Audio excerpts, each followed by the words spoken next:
apa yang dilakukan selama 3 hari ini dengan namanya SQMPP, khususnya buat saya pribadi ini sangat bermotivasi, sangat banget motivasinya.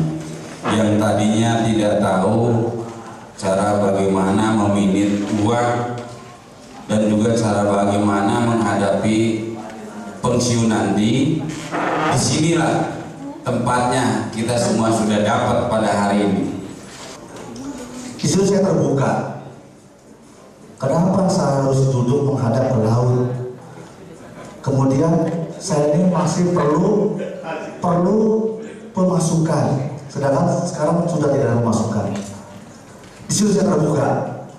Saya ingin tetap hidup. Ini perlu biaya dari lembaga saya. Jadi yang terlihat oleh saya adalah merasa memandang ke laut. Meskipun hanya memandang, tapi menurut saya perlu biaya, Bapak Ibu. Kita perlu diisi. Disitu saya terbuka. Ya, dan kita juga harus percaya memang rezeki daripada Allah itu tidak terbatas. Jadi jangan anggap bahwa pensiun itu adalah habis segala-galanya. Ya, kita harus yakin bahwa Allah itu memberikan umur kepada kita pasti juga dengan rezekinya kan. Dan tentu saja kalau kita yakin seperti itu ya kita tidak akan surut. Kenapa? Karena kita juga harus memikirkan bahwa setelah kita ini adalah anak-anak kita. Jangan berpikiran bahwa anak-anak kita ini harus jadi pegawai, kalau bisa juga jadi seorang entrepreneur. Selama 3 hari kami mengikuti SQMPP, alhamdulillah banyak sekali ilmu yang didapat untuk saya menghadapi pensiun. Yang pertama adalah mendapatkan cara ilmu meminit bagaimana uang kita pensiun yang harus kita perdayakan. Terus yang kedua, bagaimana cara untuk bersyukur kepada Allah setelah mendapatkan uang pensiun. Terus yang ketiga, bagaimana cara juga kita mengaplikasikannya dari ilmu-ilmu yang didapat dari SQ ini. Pandangan saya sebelum kita mengikuti SQ, kita itu selama kita pensiun, selama kita bekerja di KPR, itu dikasih pekerjaan, dikasih gaji. Dan kalau sudah pensiun, itu bedanya tipis, yaitu kita nyari pekerjaan dan nyari gaji. Jadi kalau misalnya kita tidak dibekali dengan SQ dari tim Bapak Ali Ginanjar ini, kita mungkin bingung.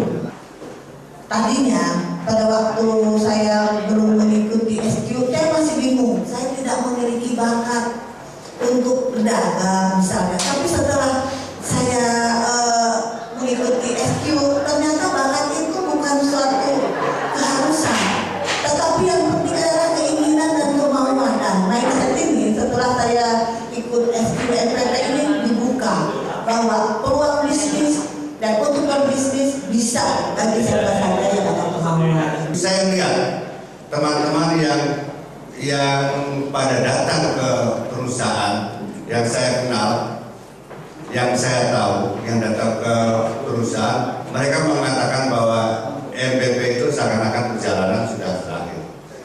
Tapi setelah saya mendapatkan pelajaran ini adalah sesuatu keinginan bahwa pensiun itu bukannya berakhirnya suatu pekerjaan. Menurut saya, setelah saya mendapatkan ESQ ini, kami meyakini bahwa pensiun hanyalah alih profesi. Kami sampaikan bersama brother ini bahwa pensiun itu hanyalah alih profesi. Yang tadinya saya karyawan PT Kawasan Liga Nusantara Persero, saya ingin menjadi direktur perusahaan PTA, atau saya pemilik waralaba, atau saya apa saja. Karena ternyata dari berdasarkan pelajaran ini, kami melihat bahwa masalah utamanya itu adalah di diri kita sendiri. Terima kasih banget sama SQ ini, jadi menambah wawasan saya sendiri. Sebelum SQ ini saya sudah menjalankan apa yang ditatakan di SQ ini. Jadi saya nambah mantap banget. Terima kasih Pak Ganjar.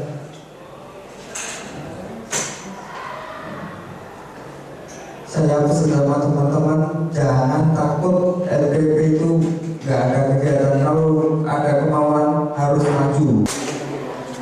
Dan juga insya Allah kesan-kesan ini KPN mudah-mudahan memberikan pelatihan ini tidak hanya cukup sekali dalam menghadapi pensiun. Mudah-mudahan syukur-syukur 5 tahun sebelum pensiun sudah dapat diberikan pelatihan sehingga dapat yaitu lebih siap lagi dalam menghadapi masa depannya.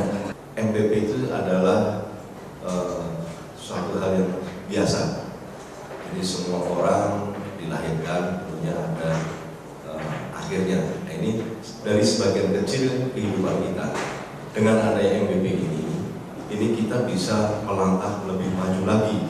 Jadi kita persiapan berwira swasta, persiapan memanage usaha kita sendiri, dan yang paling penting adalah jangan sampai bahwa usaha ini atau hasil dari upaya kita selama ini bekerja di kawasan Nusantara diinvestasikan di hal-hal yang kurang pas.